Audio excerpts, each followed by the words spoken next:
আমি আমার এক বক্তব্যে বলেছিলাম যে দ্বীন ইসলামের মূল ভিত্তি হচ্ছে ন্যায়পরায়ণতা এবং সত্যবাদিতা। তো যেই বক্তব্যে আমি এই কথা তুলে ধরেছি ওই বক্তব্যের মধ্যেই সালাত যে একমাত্র জরুরি ফরজ সেটি তুলে ধরা আছে। আবার ওই একই বক্তব্যের মধ্যে ইসলামের মৌলিক বিশ্বাস যে তাওহীদ সেটি তুলে ধরা আছে। কিভাবে মানুষ একচোখা হলে এবং দ্বিমুখী নীতি অবলম্বন করলে, আমি যে বললাম যে সত্যবাদিতা এবং ন্যায়পরায়ণতা ইসলামের মৌলিক মানদণ্ড, সেটিকে তারা সালাত এবং তাওহীদের বিরুদ্ধে দাঁড় করে। অথচ ওই বক্তব্যের মধ্যেই সালাতের গুরুত্ব তুলে ধরে আলোচনা আছে, ওই একই বক্তব্যের মধ্যে তাওহীদের গুরুত্ব তুলে ধরে আলোচনা আছে, আর ওই একই বক্তব্যের মধ্যে সত্যবাদিতার ন্যায়পরায়ণতার আলোচনা আছে। তো আমি কেন বললাম যে সত্যবাদিতা ন্যায়পরায়ণতা ইসলামের মূল সারমর্ম, সকল কিছুর উপরে মেইন বেসিক এলিমেন্ট হচ্ছে সত্যবাদিতা এবং ন্যায়পরায়ণতা। এটি বোঝার জন্য কিন্তু স্বাভাবিক চিন্তা শক্তির বাইরে অনেক গভীর জ্ঞানের দরকার। আপনি বাহ্যিকভাবে দেখলে যতটা সিম্পল দেখা যায়, একটা জিনিসকে গভীরভাবে চিন্তা করলে অতটা সিম্পল দেখা যায় না। তো বাহ্যিকভাবে চিন্তা করলে যেটা আমি দেখতে পাচ্ছি আর আরেকটু গভীরে যান, যেমন আল্লাহ সুবহানাহু ওয়া তাআলা কি বলেছে, ইন্নাশ শিরকা লাযুলমুন আযীম। শিরক হচ্ছে জুলুম। জুলুম মানে কি ভাই? শিরকে কিন্তু পাপ বা গুনাহ বলা আছে জুল। জুল মানে কি? অত্যাচার, অন্যায়। তাহলে অত্যাচার আর অন্যায়ের বিপরীতটা কি? ন্যায়, ন্যায়পরায়ণতা। তার মানে তাহলে তাওহীদটা কি? তাওহীদটা ন্যায়পরায়ণতা, আর শিরকটা অন্যায়। তো কেন আমি বলেছি ইসলামের মূল সারমর্ম সত্য এবং ন্যায়? কারণ আল্লাহ সুবহানাহু ওয়া তাআলা এই পুরো দ্বীনটা টিকিয়ে রেখেছে সত্য এবং ন্যায়ের উপর ভিত্তি করে। আল্লাহ সুবহানাহু ওয়া তাআলা নিজে সত্য এবং ন্যায়পরায়ণ, নবী রাসূল পাঠিয়েছেন সত্যবাদী এবং ন্যায়পরায়ণ। যেহেতু আল্লাহ সত্যবাদী, সেহেতু তার কোরআন কি সত্য হবে না মিথ্যা হবে? কোরআন সত্য। যেহেতু আল্লাহ সুবহানাহু ওয়া তাআলা সত্যবাদী, সেহেতু তার নবী সত্য হবে না মিথ্যা হবে? সত্য। যেহেতু নবী মুহাম্মদ সাল্লাল্লাহু আলাইহি ওয়াসাল্লাম সত্যবাদী, সেহেতু তার হাদিস সত্য হবে না মিথ্যা হবে? যেহেতু আল্লাহ সুবহানাহু ওয়া তাআলা ন্যায়পরায়ণ, সেহেতু তার দেওয়া বিধান ন্যায় হবে না অন্যায় হবে?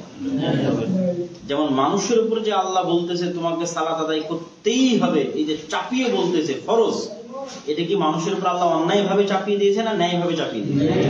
ন্যায় ভাবে চাপিয়ে দিয়েছে। এটাই ন্যায়। যেহেতু আল্লাহ সুবহানাহু ওয়া তাআলা ন্যায়পরায়ণ, সেহেতু আল্লাহ যত বিধিবিধান দিয়েছে প্রত্যেকটা বিধিবিধান কি শতভাগ ন্যায়ের মানদণ্ডে উত্তীর্ণ। কেন আল্লাহ সুবহানাহু ওয়া তাআলা নিজে ন্যায়পরায়ণ? যার কাছে মনে হচ্ছে যে আল্লাহর বিধান ন্যায় নয়, তার বিবেকে সমস্যা আছে। যেমন পিতা মারা গেলে ছেলে সন্তানকে ডবল মেয়ে সন্তানের চাইতে, তো এখানে কি আল্লাহ সুবহানাহু ওয়া তাআলা অন্যায় করেছে? কেন? আল্লাহ সুবহানাহু ওয়া তাআলা কি ন্যায়পরায়ণ। আল্লাহ সুবহানাহু ওয়া তাআলা কি, তার কোন বিধান কি ন্যায়ের বাইরে হতে পারে? তাহলে ইসলামের সকল বিধিবিধান দুইটা মানদণ্ডের উপর দাঁড়িয়ে আছে। এক, ইসলামের প্রত্যেকটা বিধান সত্য, কোরআন সত্য, নবী সত্য, আল্লাহর নবীর বলা হাদিস সত্য, ইসলামের বিধিবিধান সত্য। দুই, আল্লাহ ন্যায়পরায়ণ, আল্লাহর পাঠানো বিধি প্রত্যেকটা আদেশ এবং নিষেধ মানব জাতির জন্য ন্যায়, একটা অন্যায়। বরং মানুষ যখন এটা লঙ্ঘন করে তখন মানুষ অন্যায় করে। যেমন তাওহীদ সত্য এবং ন্যায়, আর শিরক মিথ্যা এবং জুলম, অত্যাচার।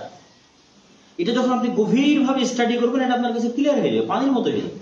এখানে সত্যবাদিতার ন্যায়পরায়ণতা সালাত এবং তাওহীদের বিপরীতে দাঁড় করাতে পারে একমাত্র পাগল, বোকা, গর্ধ, মূর্খ। প্রত্যেকটা বিধিবিধানের সাথে সত্যবাদিতা এবং ন্যায়পরায়ণতা ইসলাম। ওই বিধান আল্লাহর বিধান হতেই পারে না যেই বিধান সত্য নয়। ওই বিধান আল্লাহর বিধান হতেই পারে না যেই বিধান ন্যায় নয়। আল্লাহ সুবহানাহু ওয়া তাআলা প্রত্যেকটা বিধান শতভাগ সত্য এবং শতভাগ ন্যায়।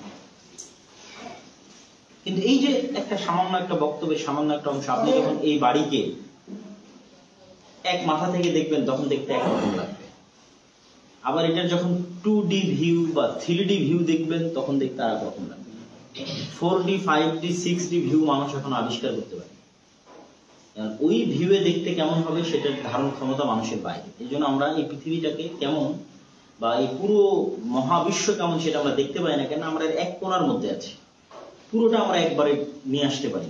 ঠিক আমি যদি মসজিদের এক কোণায় থাকি তাহলে মসজিদ আমার কাছে দেখতে একরকম হবে, কিন্তু পুরো মসজিদ চারিদিক থেকে দেখলে এটা আর এক রকম মনে হয়।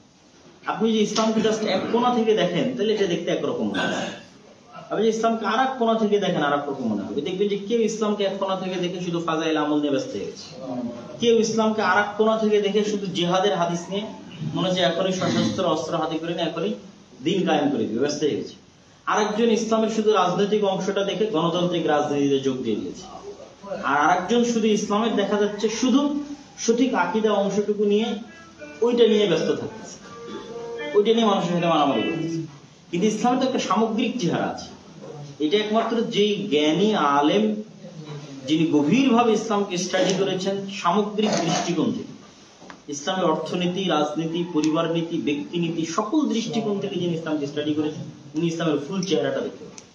এবং ইসলামের ফুল চেহারা যখন আপনার সামনে আসবে তখন আপনি দেখবেন যে পুরো দিনটা তার পরিবার নীতিতে, তার ব্যক্তি নীতিতে, তার রাষ্ট্রনীতিতে, তার অর্থনীতিতে সত্যবাদিতা এবং ন্যায়পরায়ণতার উপর দাঁড়িয়ে আছে। এই দিন যখন রাষ্ট্রের প্রতিষ্ঠা হবে তখন রাষ্ট্রের ন্যায় এবং সত্য প্রতিষ্ঠা হবে। এই দিন যখন অর্থের মধ্যে যাবে তখন অর্থের সত্য এবং ন্যায় প্রতিষ্ঠা হবে। এই দিন যখন সমাজে যাবে তখন সমাজের সত্য এবং ন্যায় প্রতিষ্ঠা হবে। এই দিন যখন ব্যক্তি জীবনে আসবে তখন সত্য এবং ন্যায় প্রতিষ্ঠা হবে, যাতে এই সমাজ শান্তিপূর্ণভাবে চলে। এটি আল্লাহ সুবহানাহু ওয়া তাআলা এই মানদণ্ডের উপর পৃথিবী পরিচালনা করছেন। তো যাক, এটি হচ্ছে মানুষের বুঝের কমতি। সমালোচনা করার ক্ষেত্রে মানুষকে চিন্তা ভাবনা করে বুঝে শুনে সমালোচনা করা উচিত, এবং পুরো আলোচনা শুনে এবং কোন কনটেক্সট থেকে কিভাবে কথাটা বলা হচ্ছে সেটি বিবেচনা করে সমালোচনা করা উচিত।